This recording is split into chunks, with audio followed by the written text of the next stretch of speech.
안녕하세요. 안녕하세요. 금방 일주일이 지났죠? 이렇게 곧 만났습니다. 영상 편집 작업해주고 또 번역해줘서 너무 고맙습니다. 예수가족교회가 저랑 호흡이 좀 잘 맞는 것 같아요. 2주 전에 사실은 홀트 입양 부모님들 대상으로 제가 강의하러 1년에 2번씩 큰 모임이 있는데 거기 갔었거든요. 홀트 입양의 이 작품을 전하면 너무 좋아할 것 같습니다. 그 외에도 뭐 입양 단체들 제가 아는데 공유하도록 할게요. 네, 감사합니다. 또 그리고 이제 제 오늘 여러분한테 전하는 강의 내용 듣다 보면 이렇게 해서 호흡을 맞추고 짝을 맞추는구나. 우리 사전에 난 형제 개인적으로 몰라요. 짜지 않았습니다. 지난주에 아주 과학적인 이야기를 우리가 죄송합니다. 과학적인 이야기를 들었어요. 그래서 어떻게 보면 논리적으로는 뭐 저항할 수가 없는데 그래도 진리를 넘어서서 견해를 갖는 게 우리 인간이잖아요. 그래서 이 생각도 들고 저 생각도 들었을 겁니다. 그 생각들이 아마 오늘 제가 전하는 내용 가운데 많이 반영이 돼 있을 거라고 생각합니다. 특히 우리 세대와 달리 여러분 세대에는 예를 들어서 그렇다고 주장은 안 하지만 유물관, 공산주의 정권처럼 뭐 인간이 별게 있어. 그냥 흙에서 왔다 흙으로 가고 한 세상 살다가 그냥 가는 거지라는 유물 사상이 많이 주입이 됐고 중학교 들어가면 진화론 배우고 진화론은 창조하고 충돌되지 않습니다. 오늘 제가 이 강의를 할 수는 없지만은 뭐 진화로 됐건 뭐 번쩍 빅뱅이 됐건 뭐 어떻게 됐건 뭐 만드셨다는데 그게 핵심이니까 방법론이 아니라. 근데 진화론과 창조랑 충돌된다고 착각하고 갈등하는 세대였고 여러분들이 더군다나 낙태? 이건 개인의 권리지. 낳든 낳지 말든 내거 내가 내 마음대로 하겠다는데 이런 세뇌를 받은 건 사실이에요. 젊은 세대들이. 그래서 제가 처음에 활동하던 80년대 90년대에는 학교에서 중고등학생들 낙태에 대한 견해를 물으면 90% 이상의 낙태는 안 된다 그랬어요. 요즘은요 그 질문도 안 해요. 윤리 선생님이. 그리고 예전에는 윤리 시간에 중고등학교에서 누가 시키지는 않았는데 윤리 선생님들이 항상 낙태를 토론 주제로 내놨어요. 요즘은 안 내놔요. 내놔봤자 토론이 안 돼서. 왜냐하면 낙태 반대하는 애가 없어요. 근데 속에는 반대인데 손 들었다간 정말 매 맞아. 얘는 왕따 당해요. 그래서 몸보신 나를 살려야 되잖아. 죽지 않기 위해서 낙태해도 되지 뭐 다 이렇게 이게 집단화돼 버렸단 말이죠. 제가 개인적인 시비를 가리려고는 하는 건 아니에요. 뭐 요즘 뭐 여러 번 반복해서 나왔던 뉴스인데 헤어진 남녀간에 뭐 서로 고소 고발하겠다 이랬는데 제가 이 반복되는 뉴스를 보면서 낙태의 일상화, 낙태를 너무 쉽게 얘기하고 낙태를 너무 쉽게 하고 예전보다 훨씬 더 이제 뭐 중국이나 우리나라나 뭐 거의 똑같은 수준이 아닌가 그런 생각이 들어요. 여기 중국 그 부분 계신지 모르지만 중국에서는 낙태는 한 번도 사회 이슈가 된 적이 없습니다. 그냥 낙태하는 거였으니까 청소년 청년들이. 뭐 지금 두 번째 임신을 했다 얘기하는 그 전이네요. 네, 직전에 바로. 그러면 19년도 이전에도 낙태를 한번 했던 거고 두 번째 임신 이후죠? 그럼 이전에도 낙태를 한번 했고 이후에도 낙태를 또 했네요. 도대체 애를 몇 번 띈 거예요? 내가 아는 건 4번이네. 얘 보고 닌 진짜 요술 작업. 옛날에 알지 못해서 피임 방법도 없을 시절에 우리 어머니 세대, 할머니 세대들은 뭐 우리 교회도 설문조사를 한 적이 있어요. 노년부를 대상으로. 뭐 제일 많이 하신 분이 21번을 했더라고요. 그냥 사이사이 피임을 안 하니까. 저희 어머님도 뭐 10번 가까이 하신 것 같고. 근데 다시 그 옛날로 돌아간 것 같아요. 원시 시대로. 그렇습니다. 저는 늘 여성들을 대상으로 교육을 가장 많이 하는데 늘 하는 얘기가 있어요. 제발 윤리와 도덕을 떠나서라도 좀 자기의 그 이익을 좀 챙기라고. 왜 이렇게 이기주의자가 아니냐고. 뭐가 나한테 유리하고 불리한지 좀 생각 좀 하라고. 그래서 제발 이익을 챙기고 피해자 되지 말라고 그렇게 이제 강의를 합니다. 오늘도 그런 지혜가 하나님으로부터 여러분에게 주어지길 바라요. 이런 얘기 나올 수 있어요. 나 예수님 믿는 사람이에요. 창조주 하나님 믿습니다. 그렇지만 이런 상황에 있는 사람, 저런 상황에 있는 사람은 이거 애매하지 않습니까? 이런 경우는 오케이 해줘야 되지 않습니까? 가장 흔한 주제가 뭐예요? 이런 얘기 나와요. 그렇죠? 아직 강의도 시작 안 됐어. 이제 이렇게 준비하고 있는데 이런 상황이 여러 번입니다. 그냥 느닷없이 질문부터 해요. 저 강사님 선생님, 그 성폭행에서 임신되면 그거까지 낙태를 하지 말라는 건 너무 무리한 거 아니에요? 이 얘기부터. 어떻게 생각하세요, 여러분? 좋아요. 이 앞에 있는 이런 경우 다 질문 나오는 거예요. 왜 질문했을까? 그런 상황, 내 친구가 그런 상황에 있기 때문에 정말 나았으면 좋겠지만 그래도 그 친구 입장도 생각하면서 어떻게든지 방법이 없을까 도움을 주려고, 누구한테나 도움을 주려고 그런 의도에서 질문을 하는 거야? 아니면 어디선가 낙태를 해도 된다는 핑계거리를 찾으려고 구석진 이야기들을 찾는 건가? 왜냐하면 질문의 의도에 따라서 절대로 답을 줘도 이 사람은 그 답을 안 받아들일 겁니다. 왜냐하면 자기 답이 이미 결정되어 있기 때문에. 여러분 학교 다니셔서 알잖아. 교수님한테 질문할 때 답정 너인 상태에서 질문하는 학생들이 있잖아. 그래서 저는 이 찬반 논쟁에 많이 방송국으로부터 초대를 받은 사람이지만 한 번인가 빼놓고는 대전 MBC 한번 나가거나 다 다른 사람 나가고 싶은 사람 나가라 그랬어요. 왜냐하면 이 찬반 논쟁이 큰 의미가 없습니다. 제가 증거를 댈게요. 대표적인 토론 프로그램, 정확히 하면 토론이 아니고 논쟁 프로그램입니다. 찬반 논쟁인데 KBS 심야 토론이 있습니다. 그래서 찬성 쪽 3명, 반대 쪽은 3명 나와서 3시간 넘게 막 진짜 밤을 새가면서 토론을 하잖아요. 근데 이 프로그램 중에 단 한 번이라도 이런 경우 있었어요. 토론을 하다 보니까 생각이 바뀌어. 오늘 이 얘기를 주고받다 보니 티키티카를 하다 보니까 내가 좀 잘못 생각하겠다고, 내가 생각을 바꾸겠다고, 너무 고맙다고 이러고 악수 끝나는 적 있어? 둘 다 씩씩거리면서 집으로 가지. 새벽 3시에 들어왔던 그대로 나가. 입장이 절대로 안 바뀌어요. 왜? 배우려는 사람이 토론에 안 나와서 그래요. 원래 논쟁은 배우기 위해서, 혹시 나는 이런 생각에 대해서 확신을 가졌는데 혹시라도 내가 잘못된 확신을 가지지 않았는가, 이렇게 자기를 조종하기 위한 목적으로 디베이트, 논쟁이라는 학습 활동을 하는 겁니다. 저도 미국에서 교육받으면서 이 논쟁 훈련을 받았는데요. 재밌더라고요. 게임같이. 근데 그런 게 아니잖아. 그냥 싸우려고 나온 거지. 여러분 벤 샤피로라고 유대인 출신 천재 아시죠? 여러 가지 사회 이슈에 대해서 바른 소리 잘하는 보수파. 자, 그러면 이분하고 나는 어떤 자리에서도 말싸움에서 이 사람을 이기는 걸 못 봤어요. 그 한 장면을 보여드릴게요. 그 질문한 학생이 이 벤 샤피로의 답을 듣고 논쟁 상황에서 그렇군요 하는 일이 벌어지는지 한번 보자고요. 말이 엄청나게 빠른 거 알죠? 미국에서 말이 제일 빠르다는 사람인데, 그러니까 자막을 빡 눈을 고정하고 보셔야 돼. What would you advise to a young woman who's not married, who gets raped, but does not have access to an abortion, as that's something that you believe in? No abortions, right? Yes, I'm pro-life, yeah. Okay, so then what would you advise that woman to do? Okay, so first of all, I do appreciate that you created the saddest possible scenario for a living human. Is she also disabled?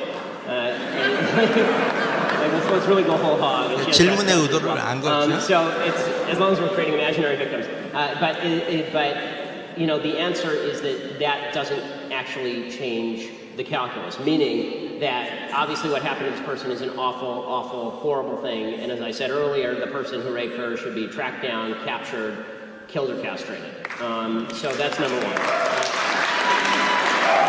As far as the morality of abortion does not change based on need, right? So the fact that she's poor and needs an abortion doesn't change whether she's rich or needs an abortion or poor, because the abortion argument really comes down to, do you think this is a life or not? If you don't think it's a life, you can do whatever you want with it. If you think it's a life, you can't do anything with it. As far as what she does with the baby, that's up to her. You know, if it's obviously going to be an obvious economic burden, I would think that there are a lot of people out there like me who would give charity in order to try and help out somebody who's obviously in that sort of situation. And there are charities that exist for people like this to try and help out. And if you know of this woman, tell me her name, and I'm happy to give her some money. So I'm just wondering, because there is the health of the woman that's taken into question, and she doesn't have the money to have proper health care, or as well as the fact that if she's in college, there's a good chance that she won't be able to continue college. Okay, the idea that what about the health of the mother? So my view on abortion, again, the morality of killing a baby does not change as long as the baby's not actually threatening the life of the mother. In the cases where the baby threatens the life of the mother, like for example, you have a case where a woman has actual breast cancer and she needs chemotherapy and she's pregnant, but the chemotherapy will abort the baby, which actually does happen, right? That is a case where the mother should, I think, be able to get the treatment. That's not the same thing as an abortion. So it's actually treating the mother for what she's got, and the byproduct of that is the baby is terminated, the baby's killed, basically. I do think that it's important to note two things. One, the solution to something horrible happening is not another horrible thing happening in the killing of a baby, which I think is actually horrible.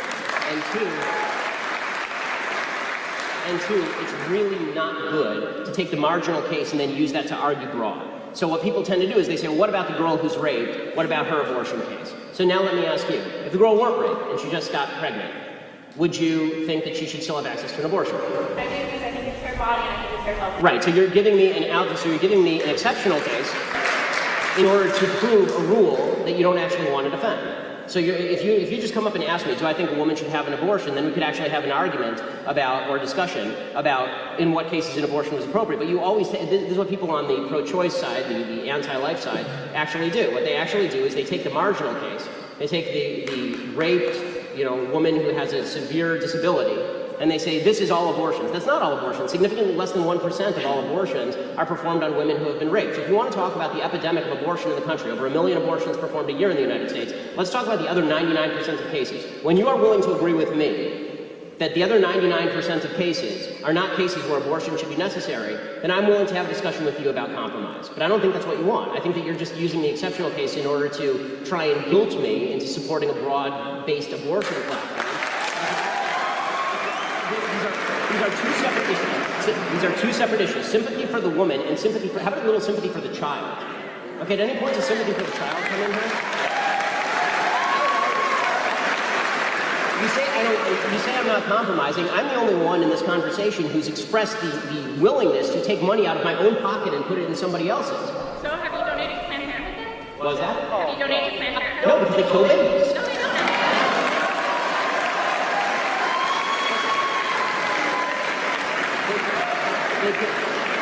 They kill 300,000 unborn children a year. No, I don't donate to a baby genocidal organization. 벤 샤피로가 잘 질문의 의도를 파악했잖아요. 결국 성폭행 임신 얘기하려는 게 아니라 그거로부터 시작해서 확장해서 전체 낙태에 대한 명분을 지금 주장하는 거 아니냐고. 성폭행에 의한 임신으로 낙태를 하는 경우는 한국의 경우에 0.1% 미만입니다.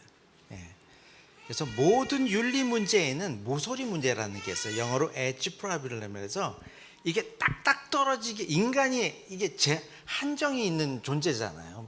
전지전능하지를 못하잖아. 그래서 구석에서 정말 애매한 경우가 있어요. 그래서 법학에서는 이런 얘기가 있습니다. 희소 사례로 보편적 법을 만들지 말라는 거예요. 그러면 그 법 때문에 다른 불이익을 당하는 사람이 생기는 거예요. 그래서 이걸 입법 조종이라 그래서 저런 희소 사례에 대한 특례 조항들이 이제 따라 붙는 거거든요. 그렇습니다. 이걸 입법 조율이라고 합니다. 지난번에 강의 마칠 때 이 얘기를 해서 성폭행한 임신인데 출산한 사례 5사례가 있었다고 얘기를 했죠. 이 질문을 하시는 분은 사실은 관심 있게 자료를 한 번도 읽어보지 않은 사람이 이 질문을 해요. 어느 나라 법이, 대부분의 법, 이슬람권 제외한 나라에서는 이것은 기본적으로 그 특례 조항으로 입법 조율이 돼 있는 겁니다. 설명할게요. 우리나라 모자보험법의 14조에 그 모자보험법이 굉장히 조항이 많은데 그 가운데 14조에 낙태 허용 특례가 있습니다. 특례 조항들이 있습니다. 여기에 강간 또는 중간간에 의하여 임신된 경우라는 게 나오는데요. 왜 그러냐? 이거는 법리적으로. 자, 보세요. 우리가 임신을 내가 하잖아요. 임신의 주체가. 내가 성관계를 했고 내가 임신을 했어요. 이건 내가 책임을 져야 돼. 근데 지금의 임신은 원인 제공자가 내가 아니잖아요. 그러니까 원인 제공자가 아닌 사람에게 그 원인의 결과를 책임지라고 법이, 국가가, 정부가 요구할 수 없다는 게 법리예요. 소중한 생명이니까 어떻게든 살렸으면 좋겠어. 살리고자 만난다면 내가 도와줄게. 이 입장은 옆 사람이나 본인이 가질 수 있지만 이 사람이 성폭행한 임신인데 그것을 낙태했다고 국가가 처벌을 할 수가 없는 거예요. 법리적인 이유로. 그래서 이게 입법 조율 사항으로 들어가 있는 겁니다. 또 하나는 이 5번인데 저거는 이제 산모 구명 낙태라 그래요. 임신의 유지가 이 산모의 건강을 굉장히 위해하거나 또는 목숨을 위협롭게 한다 경우에는 낙태가 허용돼 있어요. 이거는 사실은 법조문에 안 들어가도 되는 겁니다. 왜냐면 이거는 누구를 죽이냐, 둘 중에 누구를 골라서 죽이냐의 문제가 아니라 둘 중에 한 사람밖에 살려낼 수 없는 상황이기 때문에 최선의 선택이 구명이거든요. 그래서 이건 낙태의 영역에 넣지 않아야 되는 거예요. 그래서 법에 들어가지 않아도 됩니다. 이건 논란의 여지가 없는 것들입니다. 네, 이미 있는 거죠. 자, 제가 질문을 한다면 따지려고 이렇게 사례를 들 거예요. 사촌 오빠한테 강간당해서 임신했는데 그놈은 미국으로 도망갔어요. 근데 나는 2급 장애인이야. 그 다음에 경제력도 없어서 기초수급장애자에다가 미성년자야. 그 다음에 최근에 갑상선암 진단도 받았어요. 이래도 나아야 됩니까? 이렇게 질문하라고. 좀 머리를 굴려서. 이러면 당황할 거 아니야, 그 사람이. 한 조항만 붙이지만. 제가 무슨 얘기 하려는지 알죠? 그게 치사한 의도로 이 주제를, 이 무거운 생명의 주제를 함부로 다루지 말자는 거예요. 예, 아까 설명했던 내용입니다. 우리나라입니다. 0.2%였네요. 2011년 통계. 예. 성폭행에 의한 임신은 낙태해도 된다 그랬으니까 다른 낙태도 되기로 해요. 이렇게 우기지 말라니까. 그런데 실제로 이제 미국 같은 경우 성폭행에 의해서 임신했는데 주변에서 권유에도 그 권유를 뿌리쳐가면서 아기를 낳아서 잘 키운 사례들이 상당히 많습니다. 이 사례는 지난주에 제가 말씀드렸던 거고요. 이혼년대 원나잇 했다가 임신했는데 그냥 낳아서 키우겠다고 둘째 아기를. 예. 미국의 유명한 프로라이프입니다. 프로라이프 그 생명운동 하시는 자매인데, 예. 왜 원인은 그들이 저질렀는데 문제 해결책으로 나를 제거하는 방법을 선택하려고 했냐고.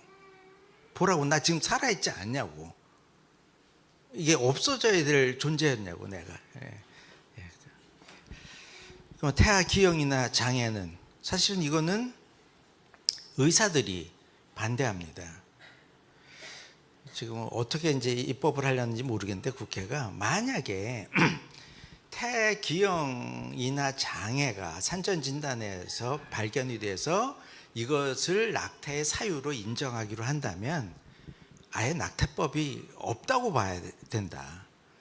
이건 어떤 여성이든 낙태하려면 이 핑계로 걸 수가 있다. 예를 들면 육손인데 낙태해달라는 요청이 있었거든요. 이건 실제 사례예요. 제가 아는 산부인과 병원에서. 나중에 이거 수술하면 되잖아. 근데 그거 싫다는 거예요. 이런 식으로. 그 다음에 오진율이 얼마나 될까요? 오진율이 제 딸 처음 임신했던 딸은요, 출산했을 때 신생아실로 안 가고 신생아 중환자실로 갔습니다. 산전 진단에 제가 봐도 초음파를 찍어보면, 스캐닝을 해보면 이게 배가 팡 찼는데 위가 너무 크게 부풀러 보이는 거예요. 그래서 얘 좀 이상이 있을 거다 그래가지고 우리가 출산을 고집했으니까 출산해가지고 갔어요. 근데 아무 이상이 없어요. 예. 이런 경우 상당히 많습니다. 예. 여러분 아시죠? 그 정상인이라는 용어는 안 쓰는 거. 이제 90년대 이전에는 정상인, 장애인 이런 용어를 대칭으로 썼는데 비장애인이라고 쓰는 거예요. 왜냐면 아직까지는 장애를 안 입은 거지 오늘 여기 계단 내려가다가 어떻게 될지 모르기 때문에 그게 맞는 거예요. 현재로서는 비장애인일 뿐이에요. 네. 왜냐하면 정상인이라는 용어를 잘못 쓰면 장애를 가진 사람은 비정상이란 뜻이 되거든요. 그래서 쓰면 안 되는 용어입니다. 네. 이거 얘기했죠 지난주에? 이 얘기 어떡할 거예요? 잘 살아있는데. 근데 뱃속에 있을 때는 얘를 죽여도 된다고. 희한한 거죠. 우리 윤리 수준이 그렇게 높은 존재가 아니라고 말씀드렸습니다. 어떤 사람이 얘기를 했어요. 인간은 합리적 존재이고 가끔 이성적으로 행동한다고 믿는다고 자기가. 뭐 이상한 거 못 느꼈어요? 일부러 틀리게 썼잖아요. 이렇게 써야 맞는데 사람은 자기가 항상 주관적으로 합리적이라고 생각해요.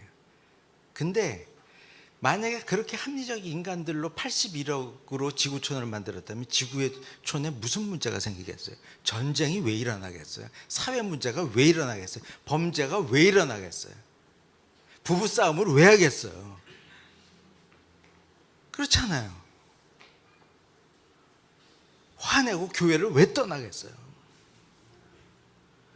너무너무 비이성적으로 행동하는 게 많습니다, 인간이. 내가 합리적이라고 착각만 하고 있지.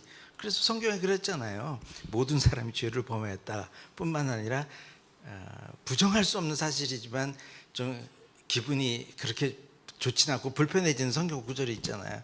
예레미야서 17장에 보면은 만물보다 부패한 게 인간이라고.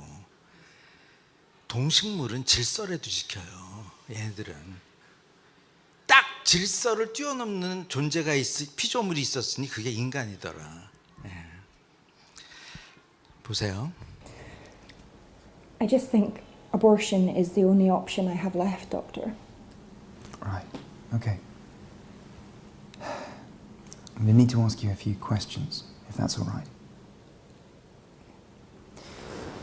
How long since the conception?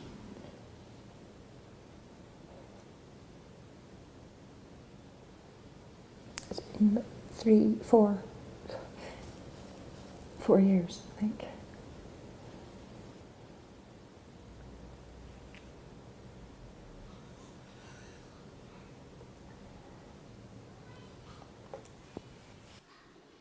재밌는 영상이죠?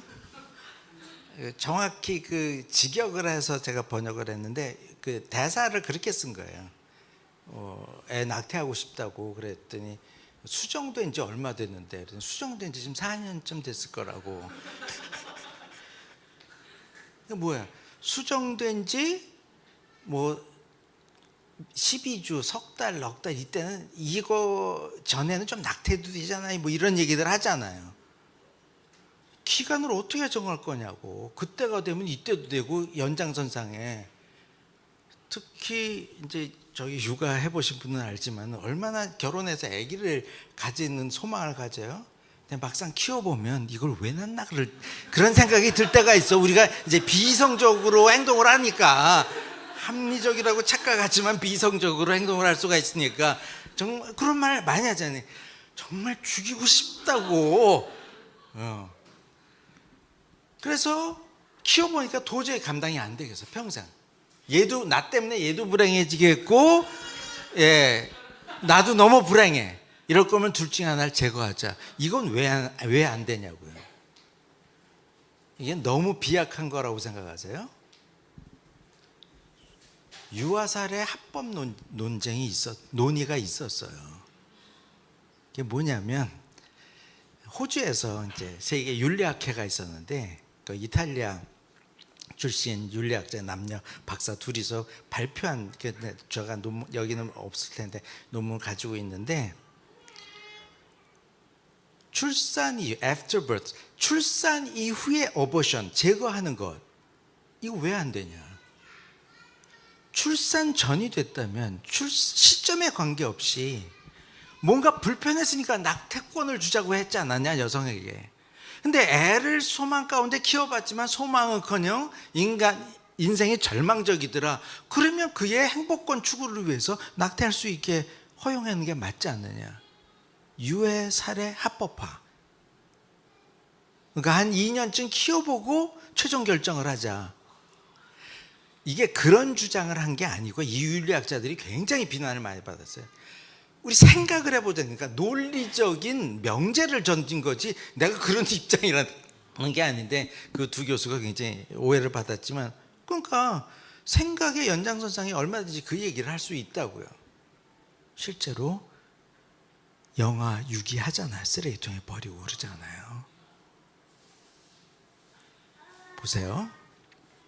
낙태, 영아 유기, 그다음에 아동학대, 키우면서 유아에게 부모한테 학대받는 거 시점만 다를 뿐이지 얘들의 소유권을 내가 가지고 생사를 내가 결정하는 이런 가치관은 똑같은 거예요. 그게. 예.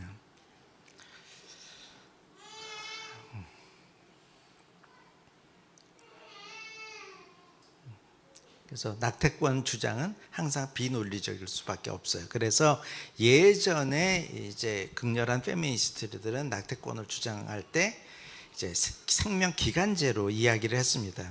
몇 주까지는 좀 허용해 달라 이런 좀 겸손한 태도였어요. 90년대까지.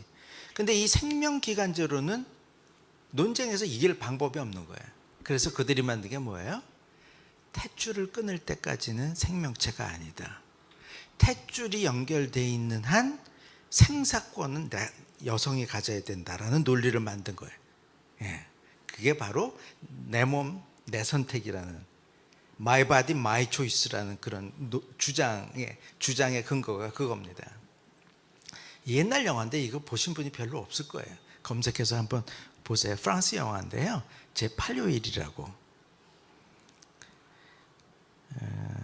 여기에 실제로 다운 증후군 장애인이 배우로 출연을 했습니다. 깐느상에서 그 나무주연상을 2명을 시상한 거의 첫 번째 사례였어요. 이 영화가. 이분이 출연을 했었고요. 이 영화의 내용은 그렇습니다. 이제 직장생활도 하면서 인생에 허물을 느끼고 인생을 포기할까 생각하면서 자기를 찾는 여행을 합니다. 혼자서 자동차 여행을 해요. 그러다가 이 장애인을 만나서 같이 차에 태우고 뭐 여행하는 그런 얘기예요. 근데 도리어 비장애인이 장애인에게 인생 철학을 배우게 되는 겁니다. 그래서 목숨을 포기하지 않고 자살하지 않고 둘 다 살아나는. 그러면 이 작가가 제목을 왜 저렇게 만들었을까? 성경에 보면 엿새 동안 하나님께서 피조물을 만드시고 하루 쉬셨다 이랬는데 아니라고. 제8일째 창조 행위가 있었다고. 장애인을 창조하셨다고. 불편한 상황을 가진 사람이 공존해야 사람들은 생각한다는 거예요. 아주 규격화된 편의로운 상황에서만 인간들이 존재하면 과연 인간이 철학, 왜 사는가, 인생의 목적이 뭔가, 무엇이 가치 있는가 생각하겠냐고. 절대 생각 안 한다는 거예요. 사랑 필요 없어요. 뭐 먹고 사는데 지장이 없는데. 예, 그런 내용의 영화였습니다. 다운 증후군을 다 제거하면 불편함이 없을까요? 이 세상이? I wonder what comes to mind when you think of our tomorrows, the tomorrows of people with Down syndrome. Some of you may be thinking, is there a tomorrow for people like us? And given what is happening in the world that work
to reach their goals. That's not what I want for my son. Even the best case scenario isn't potentially what I want for my son. Yeah. You say hello? Hello. Nice to meet you. Shake hands.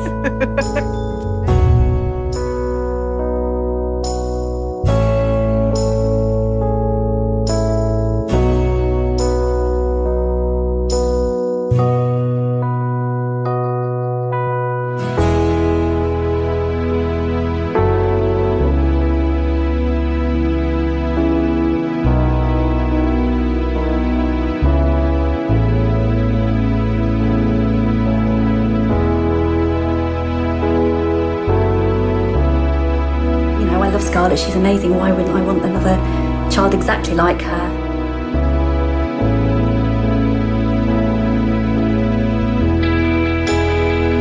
It totally comes from their really lack of understanding of what it's actually like to have a child with Down syndrome.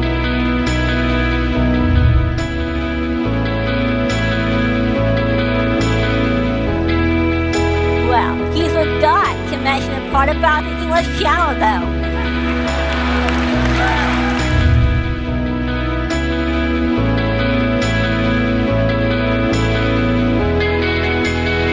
Every life matters, regardless of the number of chromosomes we have. Thank you.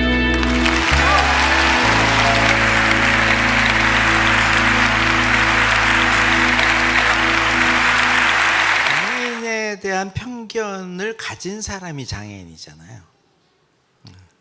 생각 장애. 그 아이슬란드가 현재 그 다운 증후군 유아 아동이 없습니다. 국가 방침이 그래서 그래요. 아이슬란드를 다운 증후군 없는 나라로 만들겠다고 선언하고 진짜 그렇게 행정 집행을 했거든요. 우리나라는 몇 %나 될까요?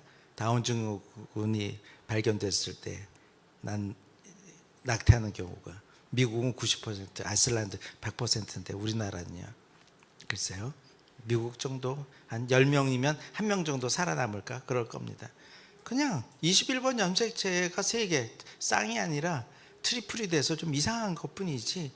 아까 그 여성 그 테드 강의했던 여성 박사학위 소유자에 내가 저는 수영 100m도 할까 말까 하는데 도보 해협을 건너갔잖아. 나보다 훨씬 낫구만. 뭐 기능으로 따져도. 예. 사람들이 착각하는 게 있어요. 불편한 것이 불행할 것이라고. 절대 그렇지가 않습니다. 예. 불편이 불행이었으면 우리나라의 기초수급자들은 인생을 마감해야 됩니다. 불행해서 어떻게 살아요? 요즘은 잘 죽지도 않는데 90년씩 어떻게 살아내냐고. 주관적이지만 행복감이라는 거는 다운 증후군 사람들 조사해보면 인생 만족도가 일반인보다 훨씬 높습니다. 다 96에서 99%의 모든 지수가. 예. 사는데 지장 없어요. 제 가족 사진 중에서 제일 아름다운 가족 사진이라고 보는 사진입니다. 어때? 너무 밝지 않아요? 표정이 가족 사진? 예. 보면 자식 중에 한 명은 항상 이 썩은 표정으로 찍습니다. 사진사가 아무리 얘기해도 특히 청소년기에 있으면은 근데 이 가정은 큰 딸이 비장애인이고 둘째 아이가 뇌성마비예요. 선천성. 근데 너무 머리가 너무 좋아요. 뇌성마비 뭔지 알죠? IQ가 떨어지는 게 아니라 이 운동 중추와의 연결고리에 뭐가 문제가 생겨서 몸을 가누는 데 장애가 있는 거지 증에는 문제가 없습니다. 또 미술 너무 그림을 잘 그리고요. 근데 셋째를 임신했네. 사실은 목사님이세요. 교회에서 다 그렇게 얘기를 한 거예요. 이 교회 생명운동하는 교회입니다. 목사님 이제 산전진단에 다운증후군 진단이 됐어요. 둘째에 뇌성마비에 그 키우는 것도 하나님이 긍휼히 여기시고 다 인정하는데 셋째까지 맡으라고 주님이 요구 안 하실 거예요. 낙태해도 우리 교회에서 뭐라 할 사람 없습니다. 사실은 두 부부는 낳고 싶은데 주변의 눈초리가 가족이나 교인들이 또 동료 목사님들이 다 낙태를 권유하는 표정과 말이에요. 근데 저랑 교제한 지 얼마 안 됐을 때인데 밤늦게 새벽이었던 거로 기억하는데 전화를 했어요. 울면서 기도하는 거예요. 그러니까 목사님한테 저한테 답을 구하려는 게 아니라 생명을 지키자고 옆에 서주는 사람이 하나도 없어서 목사님을 찾았다고. 선생님이 울면서 기도해요. 어차피 저는 날 건데요. 이러면서 태어났습니다. 뭐 낳았더니 다운 증후군이에요. 이분이 지금 교회 부목사 그만두시고 지금 뭐 하냐면 마라톤 복지재단이라고 아시죠? 말라톤 영화 있었잖아. 뇌성마비 장애인 자기 둘째 딸과도 연관이 있지만 그 장애인들 사회재활을 돕는 복지재단 상임이사로 활동하고 있습니다. 그 아들이 많이 컸어요. 이게 제가 찍은 사진인데 과천에 가가지고 왜 낙태 관련법을 안 만드냐고. 요거는 저기 헌법재판소 결정이 있기 전에 그래서 그 출퇴근하는 장관이나 좀 보라고 1인 시위를 했던 그런 장면입니다. 제가 미국에서 사회복지학 과목을 공부할 때 굉장히 인상적으로 읽었던 한 대목이 있었어요. 이 문장이에요. 우리 모두는 탭스라고. 뭐의 약자냐면 temporarily able persons, 임시적으로 비장애인, 일시적 비장애인. 우리나라 후천적 장애인이 한 10% 되거든요. 선천적 장애인이 한 10% 되고, 예. 절대로 장애가 있느냐 없느냐로 사람을 등급화하면은 나는 누구한테가는 상대적으로 장애인이기 때문에 나도 버림받을 수가 있습니다. 잘 생각하셔야 돼. 예. 우리 교회 교인 출신인데 지금 미국에 이제 이주를 했어요. 근데 둘째 애기 임신했을 텐데 그 산부인과 의사가 산전진단하면서 장애하니까 낙태하라고. 어느 교회 출신이에요? 우리 교회 출신이에요. 뒤도 안 돌아오고 나서 그 병원 다시 안 가고 의사 바꿨어요. 나았어요. 아무 이상 없어. 오진율이 있다니까요. 의사가 신이 아니라니까. 자, 이런 주장하는 사람이 있어요. 내가 원치 않는 출산을 하면은 애를 낳은 다음에 과연 사랑과 정성을 쏟아서 애를 키우겠냐. 그러다가 애 또 범죄자로 만들고 뭐 이런 얘기들 해요. 또 아동학대도 증가하고. 이건 다 가상해 놓은 생각들입니다. 실제 볼까요? 1973년에 미국은 낙태가 합법화됐잖아요. 캐나다도 그렇고, 캐나다는 더 일찍 됐죠. 보세요. 낙태가 합법화됐다는 건 뭐예요? 내가 낳고 싶지 않으면 얼마든지 낳고 낳고 싶을 때만 아기를 낳아서 잘 키웠다는 얘기잖아. 그러면 아동학대 범죄가 줄어들어야 되잖아요. 대폭 늘었어요. 그러니까 툭 하면 귀찮다고 낙태하는 그런 수준의 가치관을 갖자 나서 잘 키워줘 해놓고는 얘가 징징대고 불편하면 두들겨 팬단 말이에요. 인간은 합리적으로라고 생각하지만 항상 비이성적으로 행동한다니까. 이 통계가 나왔잖아요. 얼마나 급진적이에요. 20년 만에 거의 8배, 9배가 됐다고. 인구 증가율과 비교도 안 되게. 캐나다도 마찬가지고요. 제가 지금은 블로그가 이제 스토리로 넘어갔잖아요. 카카오가. 근데 이제 블로그를 해서 제 일기장처럼 메모를 했는데 이렇게 생각이 안 나지. 저기 애플 돌아가신 스티브 잡스 이야기를 좀 썼어요. 그랬더니 옆에다가 누가 댓글을 한 거야.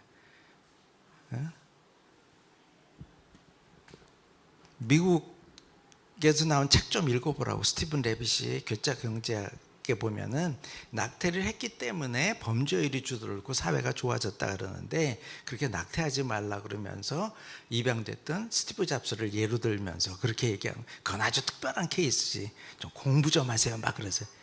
그 잘난 예수님께서 자만하지 말라 그러셨건 그 얕은 지식의 오만함이여. 그래서 뭐 답글을 어떻게 했습니까? 싸워봤자 이거는 싸움이 안 되니까, 예 저도 뭐 부족한 사람이니까 더 공부할게요 그러고는 이제 마감을 시켰어요. 여러분 책 일찍 쓰는 거 아니에요 인간은? 전 지금까지 저수를 한 번도 낸 적이 없어요. 그렇게 책을 쓰라 그래도. 젊은 날 책 20대 30대 쓰면요 평생 발등 찍고 살아요. 입을 킥 수시로 해야 되고, 안 된 줄을 알면서 왜 그랬을까, 이걸 고칠 때가 너무 많아서. 그렇습니다. 이 친구가 쓴 건데, 똑똑한 친구예요. 이 친구가 이렇게 생각한 거예요. 범죄율이 줄었단 말이에요. 보니까 73년 이후부터 낙태가 합법화된 다음에 그 다음에 20년쯤 지나서 그들이 범죄를 한참 활동하는 걸 보니까 이제부터 범죄율이 감소했다고 분석을 한 거예요. Hi Ben, I'm Neil. I study CS at Stanford. I am a huge fan. 이건 건너갑시다. 낙태하면 범죄율이 떨어진다고 미국 애들도 그 책 보고 막 주장하고, 우리나라에서도 이런 인문학 강의를 한단 말이죠. 버젓이.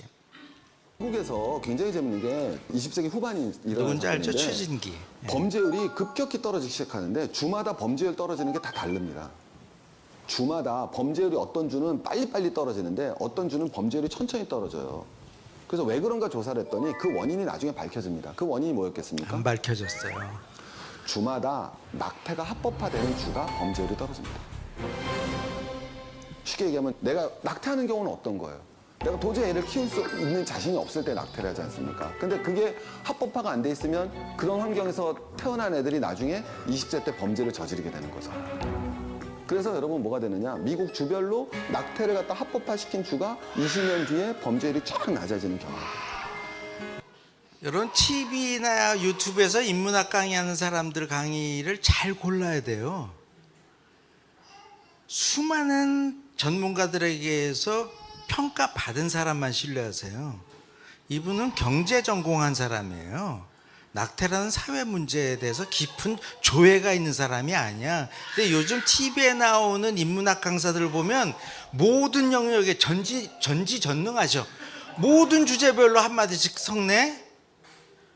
뭐라 그래서 책 한 권 읽는 사람이 제일 무서운 사람이라고. 딱 한 권도 아니야. 이 사람은 한 줄을 본 거야. 어디서 인용구를.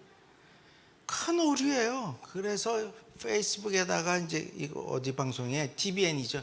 TVN 페이스북에다가 이제 댓글 몇 개를 제가 이제 뒷다 전했죠. 자료까지 다 들이대면서 이렇게. 그랬더니 이제 PD가 저한테 연락이 온 거예요. 잠깐만 나 빨리 내리라고. 내가 내리라 그랬어요. 그래서 이제 내 자료를 다 보더니 큰일 났거든. 그래서 다시 보기는 내렸어요. 이 프로그램은 없습니다. 근데 IPTV에서 볼 수 있는 거예요. 근데 이거는 돈을 받고 넘겼기 때문에 자기로서는 그걸 지우라고 할 수가 없다고. 누가 뭐 찾아보진 않겠지만. 왜 범죄율이 줄었는지 아세요? 1980년대 90년대 이후에 미국이, 결론만 말씀드릴게요, 많이 붙잡아서 감옥에 가뒀어요. 감옥소를 엄청 만나게 많이 늘렸어요. 범죄 가능성이 있는 애들 다 쳐 박았어요. 그러니까 활동을 못해서 그런 거야. 낙태하고는 아무 상관이 없어요. 이거 보세요. 투옥자 수를 보라고요. 엄청나죠. 이렇게. 예. 뭐 반론 일일이 얘기 안 할게요. 범죄율은요, 수갑 채우면 채울수록 줄어듭니다. 우리도 여기 강서구 화곡동에서 한 남녀 한 반만 감옥에 넣어보세요. 범죄율이 싹 줄어들지. 이건 국가 정책 때문에 그런 거예요. 이게 연방교도소가 얼마나 늘어났나 보세요. 이게 연방교도소예요. 그러니까 연방 예산으로 집행하는 주교도소가, 주립교도소가 따로 있습니다. 예. 이 50년, 70년, 90년 냅다 가두는데 어떡할 거야? 누가 그러죠? 아, 인구가 증가했으니까 감옥수도 늘 거 아니야. 그러니까 인구 증가율에 비해서 범죄 증가율과 감옥소 수를 비교하면 비교도 안 되게 많이 옛날보다 형벌을 엄청나게 강화한 거예요. 특히 가정폭력은 옛날에 우리나라처럼 관대했었는데 툭 하면 가둬요. 예. 마약범죄도 그렇고요. 스티븐 레빗이요, 자기 블로그에서 이런 말을 남기고는 살짝 도망갔어요. 이제 저도 나이가 한 40대 되고 다시 자료를 분석해 보니까 요즘 이루어지는 거의 모든 범죄 활동의 종류는 낙태가 합법화된 다음에 태동했기 때문에 이제는 범죄량 감소 원인을 예측할 때 낙태 합법화의 유관관계는 있다고 볼 수가 없지 아니하지 않은가 이러면서 싹 도망갔어요. 이런 건 소개가 안 돼. 안 돼요. 지난주에 살짝 말씀드렸어요. 우리는 흔히 낙태라는 거면 신학적으로 어떻게 봐야 되냐, 뭐 이렇게 멋있게 얘기를 해. 낙태에 관한 신학은 성경에 없다니까요. 아예 상상을 넘어서는 인간 행동이기 때문에 고대 사회에 없습니다. 근데 어떤 신학생이 막 뒤져봤나 봐. 성구사전 검색하고 해서 그랬더니 이제 한 구절이 있어요. 낙태에 관한 성경 구절이. 손 들고 질문하니까 출애굽기 21장 22절에 보니까 임산부한테 위해를 가해가지고 애까지 낙태됐을 때는 배상, 돈으로 배상한다, 물질로 배상한다. 이것으로 볼 때, 왜냐면 살인이라면 사형을 쳐야 되는데 사형으로 안 하고 물질 배상으로 한 것을 볼 때 고대 사회에도 뱃속에 있는 아기를 사람으로 안 보고 소유물로 본 게 아니냐. 법학은 공부 안 했지 그랬어. 내가 그랬어요. 이건 살인이 아니잖아요. 어떤 임산부를 보고 그 자궁 속에 있는 애를 죽이자고 막 폭행을 하거나 밀어서 넘어뜨린 게 아니잖아요. 이 임산부랑 티격태격을 하다가 임산부에게 폭행을 가했는데 그 결과 뱃속에, 예상하지 못했는데 뱃속에 아기가 죽었잖아요. 이걸 뭐라 그래? 살인이 아니라 과실치사. 우리나라에 과실치사로 사형 언도받은 사람 없어요. 그래서 변상하라는 거였죠. 그래서 기본적으로는 성경에는 낙태에 관한 규정이 없어요. 왜냐하면 낙태를 안 하던 세상이었기 때문에. 앞으로 이제 계속 사회 뭐 신문에서 많이 보셨겠지만은 이 낙태약은 계속 문제가 될 거여서 여러분이 낙태약에 관해서는 전문적인 지식을 가지고 있어야 됩니다. 요즘 소위 셀프 낙태라 그래서 혼자서 화장실에서 이틀 동안에 아기를 이렇게 빼낼 수 있는 그런 약을 사용해요. 그러면서 이제 여권단체에서 빨리 낙태약 수입해라. 수입할 뿐만 아니라 약국에서 쉽게 살 수 있게 해달라. 이거는 마치 프로포폴을 약국에서 팔아달라는 거랑 똑같거든요. 이건 다 전문의약품이에요. 일반의약품과 전문의약품이 뭐냐면, 일반의약품은 의학적인 전문 지식이 없더라도 개인이 알아서 판단해서 복용해도 큰 지장이 없는 약들을 일반의약품이라고 그래요. 타일레놀 같은 거. 그거 한 30알 먹어도 안 죽어요. 그런 거. 물론 많이 어지럽겠지만 그런데 프로포폴, 난 너무 그 수면장애로 고생하고 불면증이 심하니까 연예인들도 스트레스 받아가지고 잠을 못 자가지고 그거 가가지고 다른 이유로 처방한 다음에 의사들이 놔주는 거 아닙니까? 그거 자꾸 잡아들이지 말고 프로포폴 그거 그냥 피곤할 때 한 방씩 놓고 잘 자게 해주십시오. 이렇게 얘기하는 사람 없잖아요. 낙태약도 마찬가지입니다. 이 낙태약은 내용은 화학 성분은 똑같은데 국가마다 상품명은 달라요. 이건 이제 미국에서 판매하는 건 미페프렉스라는 약이 있습니다. 예. 이걸 딱 열면 약이 두 알이 있어요. 이건 이제 뭐 다른 약봉지인데 미페프리스톤하고 미소프로스톨이라는 두 약이 있어요. 어떻게 해서 낙태가 되느냐? 첫날 미페프리스톤을 먹어요. 이 미페프리스톤이 뭐냐 하면은 자궁 내벽을 경질화시킵니다. 딱딱하게 만들어요. 그러니까 탯줄과의 연결을 막는 거예요. 그래서 세포에 이상이 생기면서 저게 떨어집니다. 이렇게 여러분 고무밴드 오래되면 딱딱해져 톡 치면 부러지듯이 메말라서 자궁 내막이 메말라서 탯줄이 떨어져서 아기가 뱃속에서 이제 사산이 된 이게 목숨을 잃는 거예요. 그러면 그 다음 날 미소프로스톨이라는 약을 먹으면 이게 뭐냐면 그 우리 분만 촉진제라고 있죠. 그것과 관련된 거예요. 강제로 자궁 근육을 수축이완을 시키는 겁니다. 그러니까 분만 작업을 시키는 거예요. 왜냐면 여기서 애가 죽었으니까 빼내야죠. 예, 두 번째 아기. 그러면 혼자서 이제 받아내는 거예요, 아기를 화장실에서. 그럼 그냥 뭐 변기로 내려 보내거나 뭐 쓰레기통에 버리기도 하고 이렇게 하죠. 그러면 이거 굉장히 간편하지 않아요?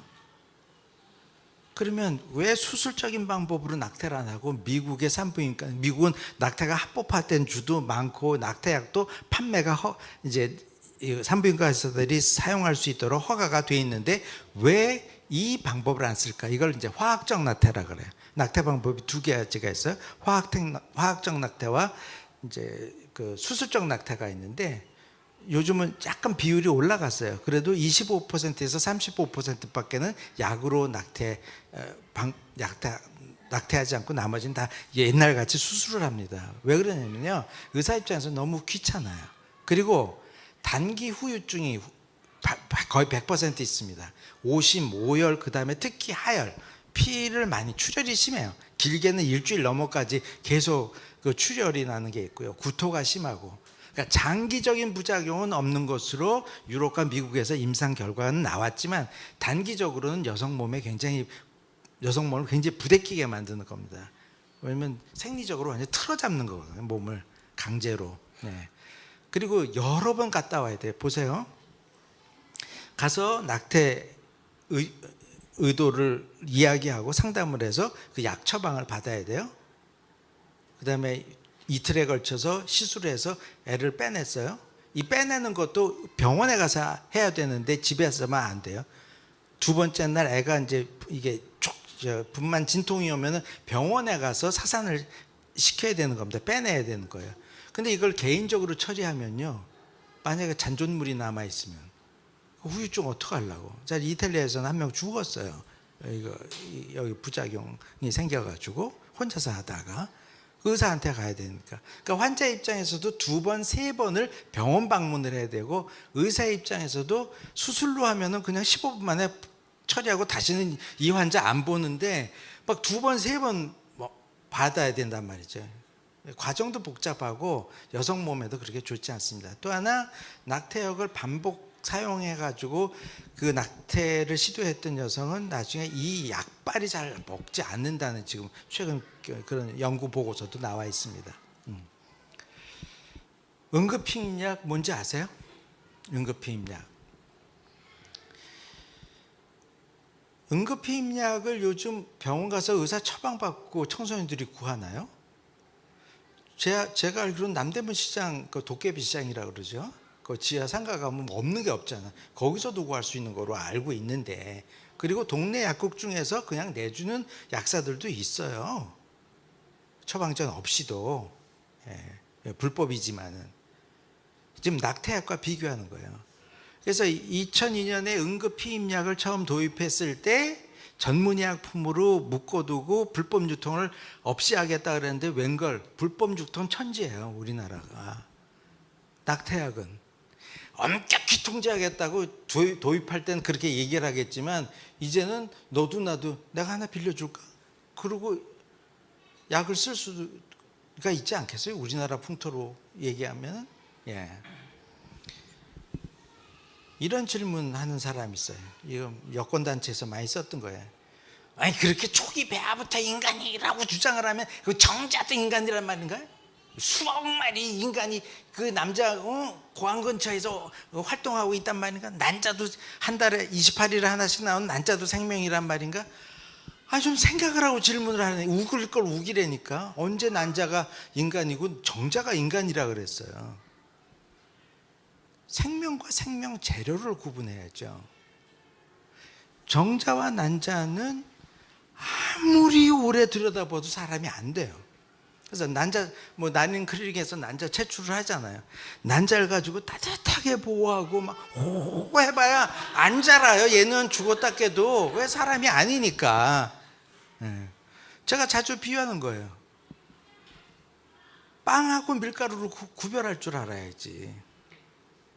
밀가루 이렇게 놓고 쫙 오래 주시하면 이게 빵으로 점점 세월이 지나면 바뀝니까? 조건이 있잖아요. 물과 효소랑 합성이 되어야지 빵으로. 그리고 고열이 있어야 되는 거 아니에요. 마찬가지로 정자와 난자가 만난 다음에 이 두 생명 재료가 만난 다음에 되는 거죠. 이거 맨날 비유로 제가 드는 겁니다. 죽었다 깨도 쟤는 빵이 안 되거든요. 조건이 필요한단 말이에요. 이 그림을 이렇게 그려요. 이 생명주의자들이요, 어떻게 장성한 이 여성과 요런 눈에 보이지도 않는 이걸 가지고 등치시키냐. 훨씬 여기에 우월권을 둬야지 얘보다는, 이렇게 얘기를 해요. 그림을 잘못 그렸죠. 이렇게 사람같이 안 보이게 만들면 어떻게 해. 이럴 때 낙태는 못해요. 임신사실을 몰라서. 뭐 이런 애들을 주로 낙태 많이 시키는 거 아니에요. 얘랑 얘를 차별을 그렇게 없애자 그러고는 차별주의자가 많이 할 수 있는 얘기잖아요. 이런 거는. 저는 난임 클리닉은 반대합니다. 시험관 하기에는 뭐 여러 가지 이제 윤리적인 문제도 많고요. 후유증도 있고 항상 성공 사례만 나오잖아요. 옛날에 25%였는데요. 저거 난임 클리닉 시술에 지금 높아졌다는 게 30% 정도밖에 안 돼요. 그러니까 우리가 서로 좋은 소식 전하고 신문에 나는 거는 성공 사례만 나오지, 막 10년씩 엄청난 예산을 들여서 부부가 저기에 전념했다가 낭망한 70% 이야기는 가려져 있습니다. 또 스스로 얘기도 안 하기 때문에. 하여튼 그런데 이 과정을 보면 그 눈에 안 보인다는, 현미경으로 봐야 보인다는 그 배아가 사람이라는 게 확실해져요. 보세요. 용어 정리해 줄게요. 인공수정과 체외수정이라는 전문 용어로 구별해 드릴게요. 인공수정은 뭐냐면 난자와 정자를 밖에서 인위적으로 합성해서 사람을 만드는 게 아니고, 둘이 성관계를 해도 정자와 난자의 만남이 잘 이루어지지 않기 때문에 남편의 정자를 기구를 사용해서 나팔관 근처까지 이동을 시키면서 수정을 도와주는 작업이야. 인공수정.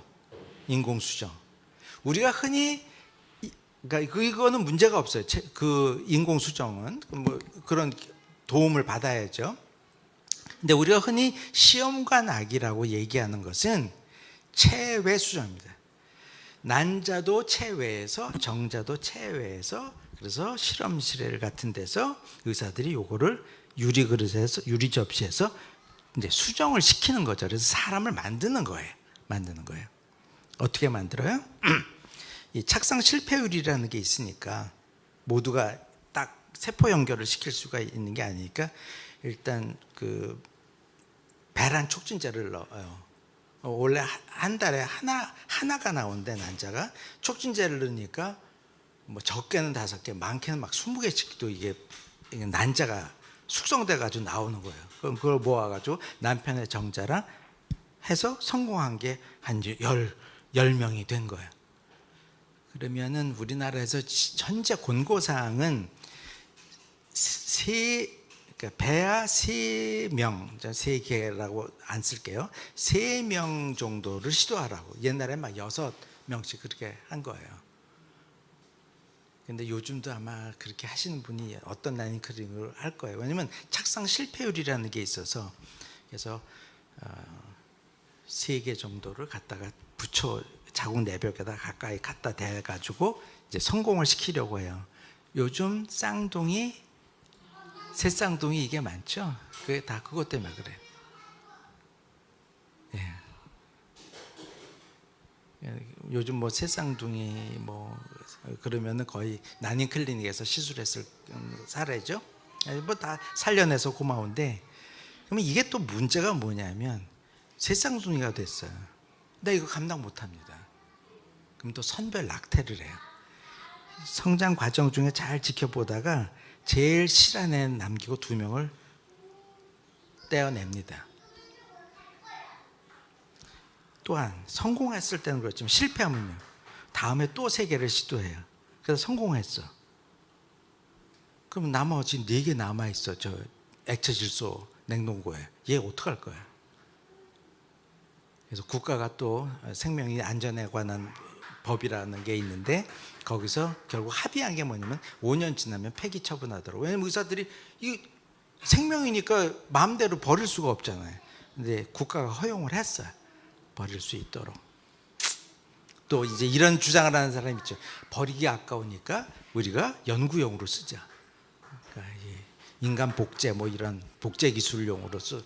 하여튼 5만 가지 파생되는 게 윤리적인 문제가 많습니다. 하여튼 돌아오면 그 시술 방법을 제가 알려드렸는데, 자 보세요.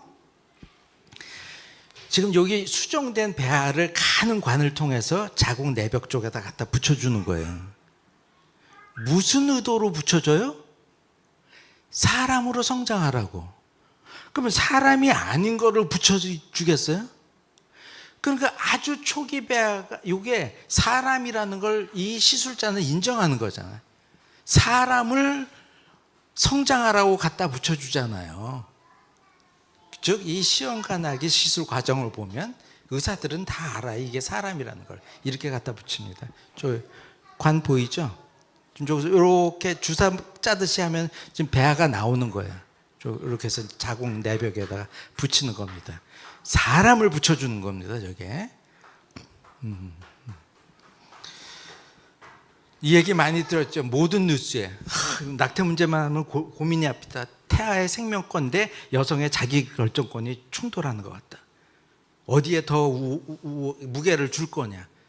그래서 마치 우리나라 헌법재판소의 결정이 여성의 결정권에, 과거에는 태아의 생명권에 무게를 더 줬었는데 여성의 결정권에 더 무게를 줘서 낙태에 대해서 처벌하는 것, 법을 조정하라고 그렇게 결정한 것 같다. 이렇게 얘기하는데 그건 틀린 겁니다. 이 두 주제는 한 그릇에 담아서 논의하는 게 아니에요. 태아 생명권은 태아 생명권대로 소중하고 여성의 자기결정권은 자기결정권대로 중요한 거예요. 이 둘을 싸움 붙이면 어떻게 돼요? 눈에 보이는, 안 보이는 사람보다 눈에 보이는 사람 편을 손을 들어주게 돼 있는 거예요. 예. 이런 구도로, 이런 논쟁 구도로 낙태권을 주장한 사람이 논쟁을 몰아갔던 거죠. 이거는 그 프레임이 잘못된 거예요. 제가 예전에 썼던 글인데 이 둘은 절대 충돌하는 게 아닙니다. 예를 들게요. 요즘 젊은이들 솔직히 얘기해 보세요. 걱정되지 않아요? 여러분 국민연금 들이붓는데 그거 62세 이후에 제대로 받을 것 같아요? 저는 못 받을 것 같아요. 지금 이 추세로는 무슨 묘책을 쓰지 않으면 여러분 거덜납니다 이제. 그러면 여러분이 붓는 돈 지금 어디로 가고 있어요? 아, 내가 받아 쓰고 있어요. 근데 놀랍게 지금 베이비붐 세대 1958년부터 53년에서 58년 사이가 집단 인구수가 엄청 많습니다. 그때 아기가 제일 많이 태어났기 때문에 단체로 지금 퇴직하는 시절이에요. 그래서 국민연금이 너무 많이 들어갑니다. 근데 이분들이 1, 2년만 타는 게 아니야. 요즘 장례식 가면 남자고 여자고 다 90대예요. 이거 어떡할 거야? 이래서 이제 생각을 하는 거예요. 우리도 좀 삽시다. 청년들이 얘기를 할 거 아니에요. 우리의 행복 추구권을 보장하라. 그러면서 얘기를 하는 겁니다. 그래서 적당히 좀 합시다, 어르신들. 그래서 국가에서 이런 법을 만듭니다. 만 80세 이후에는 의료 서비스를 제공하지 않는다. 어떤 병원에서도 80 이후는 치료 안 해주는 거예요. 그 정도 사셨으면 됐어요. 좀 적당히 합시다. 이게 지금 가상의 논제지만 저 죽은 다음에 이거 분명히 나올 얘기입니다. 자, 보세요. 그러면 청년의 행복 추구권과 노년의 생명권이 충돌해요?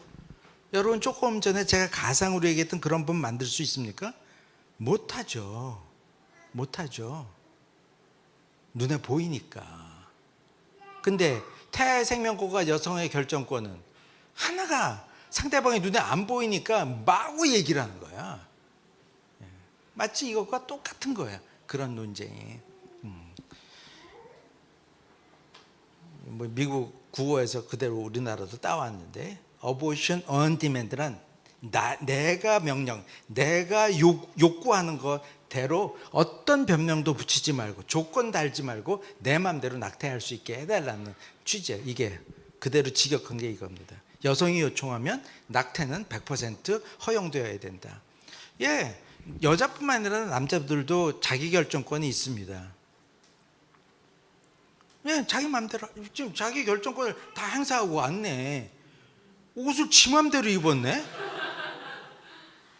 아니, 여기서 누가 어떻게 교회 오는데 하얀 옷을 입고 있어요. 이렇게 짙은 색, 파란색 옷으로 빨리 갈아입고 오세요. 이렇게 얘기하지 않잖아요. 헤어스타일도 다 다르네. 죄송해요, 앞에 있어서 자꾸 걸리는데, 귀걸이를 했나? 근데 귀걸이를 또 안 하셨네.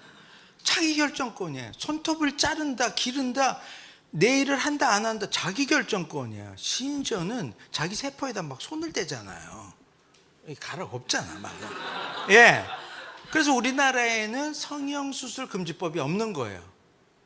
왜냐하면 생명체가 아닌 자기 세포에 대해서 자기 의지로 권리를 행사하는 거니까. 난 돌려깎기 하겠다, 그럼 깎는 거예요. 예, 이런 영역들이 있습니다. 그런데 얘가 자기냐고요. 이게 핵심 단어예요. 자기가 자기 자신에 대한 결정권이 있는 거잖아요. 근데 얘가 자기냐고요. 자기라고 우기는 거지. 탯줄이 연결됐으니까 자기라고. 그래서 미국의 일부 캘리포니아주 이런 데는 분만 후 낙태권이 있어요. 그래서 유도분만을 시도한 거예요. 촉진제 넣어가지고 생후 뭐 임신 후기 막 8개월 뭐 임신 30주 뭐 이럴 때도 낙태를 하니까 했는데 약발이 잘 안 먹혀가지고 애가 아직 숨을 쉬고 있네. 의사는 얘를 살려야 되냐 어떻게 해야 되냐 이게 문제가 생겼어요. 오바마 대통령도 그 얘기를 했지만은 이 여성의 뇌에서 제거하려는 의도가 변경되지 않고 지속되므로 그렇게 낙태 실패로 아직 숨을 쉬고 있는 아기 죽여도 된다. 그건 합법이다. 이렇게 된 거예요. 이게 자기라는 거예요. 과학하고는 아무 관계가 없어요. 그냥 뭐 인간은 합리적이라고 생각하지만 비이성적으로 행동하는 경우가 훨씬 많다 이 얘기죠. 이걸 자기 영역으로 내포시키면 안 되는 거죠. 타자죠. 타인. 이런 건 다 자기결정권 영역입니다. 우리 자매님들, 형제님들. 그런데 얘는 자기결정권 영역이 아니라니까요. 이것까지 포함을 시키니까 이제 사회 문제가 된 겁니다. 예. 그래서 제가 만든 문구지만은 내가 임신을 했어. 그러면 이제 낙태할 권리가 생긴 게 아니라 보호할 책임이 생긴 거예요. 왜냐하면 성생활에 의해서 임신 가능성을 내가 만들었잖아요. 그 원인의 결과로 생긴 이 아이에 대해서는 보호해야 될 책임이 생기지 권리, 얘를 죽여 마라 하는 권리가 생기는 일은 안 생기는 거예요. 이미 권리는 한번 행사했어. 섹스 또 피임할 건가 안 할 건가에 대해서. 예. 이거 굉장히 잘 만든 포스터입니다. 인도도 낙태를 많이 하는 나라인데 이 포스터가 뭐 보여주는 게 있죠. 이때는 사람이 안 사람이 내 자녀야 아니에요. 똑같잖아요. 위치만 다를 뿐이죠. 위치만. 근데 얘는 제거해도 되고 얘는 보호해야 된다. 이게 앞뒤가 안 맞는 거예요. 예. 건너가겠습니다. 자, 그래도 고민이 되는 경우가 있잖아요. 아까 얘기했잖아요. 16살 미성년자에다가 강간에 의한 임신에다가 장애에다가 이런 상황에도 낳아야 되냐. 예. 제가 상담하면서 많이 했던 말이 있었어요. 다 오면은 죽을 것 같다는 거야. 어떻게 탈출구가 안 보인다. 출구 전략이 없다. 제가 하는 얘기가 그겁니다. 죽을 것 같은 거와 죽는 건 다른 일이다. 죽을 것 같은 거는 나중에 회복이 가능하지만 죽은 거는 나중에 아차했을 때 후회해도 이 돌이킬 방법이 없다. 제가 옛날 인물 사진 몇 개 보여드릴게요. 누군지 이게 젊은 사람들에서 알아맞힐 수 있을까 모르겠네. 제 중심으로 퀴즈를 만들어서. 예. 제가 이제 워낙 옛날 할아버지 세대라서. 누구예요? 모르죠. 그 유명한 톨스토이. 이분은 더 모르죠. 제가 이분 노래부터 초등학교 4학년 때 한글로 영어 가사를 써가지고 팝송을 부르기 시작했는데 넷 킹콜이라고 아주 전설적인 가수입니다. 이분은 요즘 사람도 알 텐데 레전드 미인. 예. 잉글리드 버그만이라고 스웨덴 영화 배우. 뭐 세계 지금까지도 제일 예쁜 여자로 그렇게 알려진 여자입니다. 이 사람은 남자들은 알 거다. 예, 맞춰져요. 홈런왕 베이브 루트에. 예, 그 유명한. 이 여자도 알 것 같은데. 예, 마릴린 monroe죠. 예, 이 남자는 역시 9세대야 나는. 리차드 버튼 유명한 배우입니다. 그 유명한 엘리자베스 테일러의 남편이었던. 예. 혹시 아세요? 비틀즈의 총 맞아서 팬한테 총을 맞아서 죽은 존 레논이죠. 예. 그다음에 아직도 연주 활동의 할아버지인데 영국의 에릭 클랩튼 전설적인 기타 연주가. 그다음에 지금은 돌아가신 인권운동가 남아공의 만델라 대통령. 그다음에 프랑스 문화부 장관까지 했던 플레르 펠랑이라는 여성입니다. 제가 뭐 보여드린 거예요? 공통점이 전부 사생아 입양합니다. 이 인물들이. 자, 이제 이들을 임신했던 엄마 입장이 되어보는 거예요. 전형적인 상황 낙태 아니었을까? 출산 여부를 두고 고민을 안 했을까요? 저들의 어머니들이. 예. 근데 낳아서 저런 인생을 살았습니다. 예. 우리는 뭐 일일이 모르지만 낙태를 분명히 한 번 이상 고려했을 거예요. 왜냐하면 그렇지 않고는 자기가 키워지 왜 입양을 보냈겠냐고요. 아까 영상 봤던 우리 한국 아이들처럼. 스티브 잡스도 죽기 전에 꼭 엄마를 자기 생모를 찾기를 원했어요. 저는 아주 유명한 사생아죠. 제가 기관에다 알아봤더니 23살 때쯤 자기를 낳았던 것으로 이제 추정이 된 거예요. 근데 그 엄마를 찾으려고 했는데 아무리 수소문 해도 못 찾았습니다. 결국 그 엄마 생모를 못 만났는데요.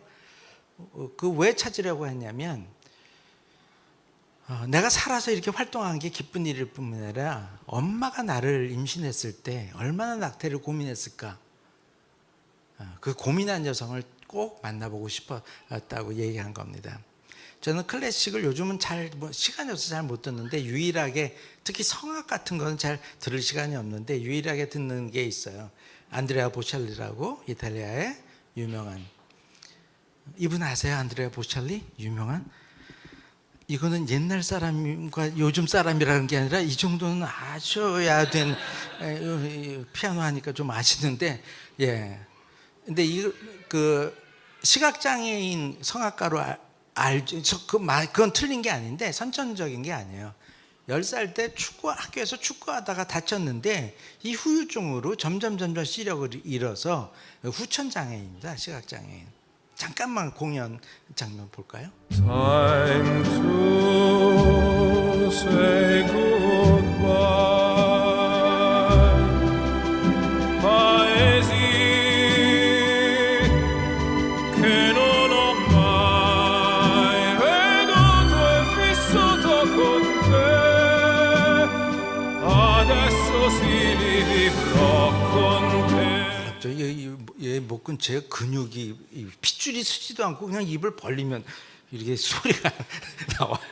부럽습니다. 근데 사실은 그 어머니가 임신했을 때 그 의사가 수준이 왜 그런지 모르는데 낙태를 그렇게 종용을 했던 거예요. 근데 어머니가 고집을 써서 나왔습니다. 어느 콘서트에서 자기 출생의 이야기를 들려준 거 잠깐 볼게요. Allora, per questa occasione ho pensato di raccontarvi una piccola storia. E la storia è questa. Una giovane sposa, in stato interessante, fu un giorno ricoverata in un ospedale per un semplice attacco d'appendicite. I medici dovettero applicarle del ghiaccio sullo stomaco, sulla pancia, e alla fine di questi trattamenti i medici le consigliarono di abortire il bambino. Le dissero che era quella la soluzione migliore perché il bambino sarebbe nato sicuramente con qualche infermità. Ma la giovane coraggiosa sposa decise di non interrompere la gravidanza e il bambino nacque. Quella signora era mia madre e il bambino ero io. Sarò di parte, ma credo di poter dire che quella scelta fu una scelta giusta. E spero che questo possa essere di incoraggiamento per tante madri che qualche volta si trovano in momenti difficili, momenti di vita complicati, ma vogliono salvare la vita del loro bambino. 참 너무 다 살아서 소중하게 살아야 되는데 그냥 사라지는 사람들이 많죠. 어머니를 존경하죠. 한국 사회가 어떻게 됐습니까 지금? 차별금지법을 만들자 그렇게 소리를 높이는데 결국 차별사회를 만드는 거예요. 누가 누구를? 태어난 사람이 태어날 사람을 압도적으로 차별하는 세상입니다. 여러분한테 부탁되는 게 우리만은 이렇게 살면 안 되잖아요. 예?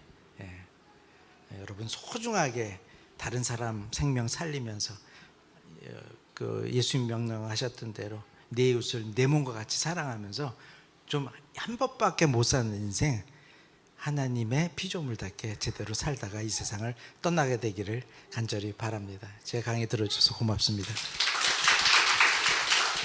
그 정우민 전사님에게 우리 사단법인 프로그램에서 계속 연락이 갈 겁니다. 생명학교 초급과정이라는 게 있고요. 초급과정을 수료한 사람을 대상으로 중급과정이라는, 오늘 강의한 내용이 중급과정 중에 한 주제인데 이것도 하고요. 그 다음에 예비 강사 훈련 한 1년 동안 받는 게 있습니다. 그 다음에 이제 강사로 직접 활동할 수도 있고 그런 과정들에 대해서 여러분들한테 앞으로 하나하나 안내를 해드릴 겁니다. 여러분도 이 활동에 동참하는 사람들이 되기를 간절히 바랍니다. 네. 하나님의 뜻을 따라 예수 가족교회를 이루어 주신 것을 감사드립니다. 우리 왜 구원해 주셨을까요? 우리 왜 모이게 하셨을까요? 왜 우리를 가족 공동체로 만들었을까요? 하나님이 그렇게도 원하시는 사랑이 무엇인가를 이 세상에 보여주기 위해서 만들었으니 그 사명 제대로 이행하겠습니다. 너희가 서로 사랑하면 세상 사람이 너희가 예수의 제자인 것을 알리라. 그 예수님의 말씀 잊지 않고 잘 살겠습니다. 세상 따라가지 아니하고 하나님의 진리를 따라 살겠습니다. 이 헌신을 오늘 주일 예배거리로 하나님께 올려드립니다. 예수님의 이름으로 기도합니다. 아멘. 복음을 전하고 교회를 세우며 땅 끝으로 나아가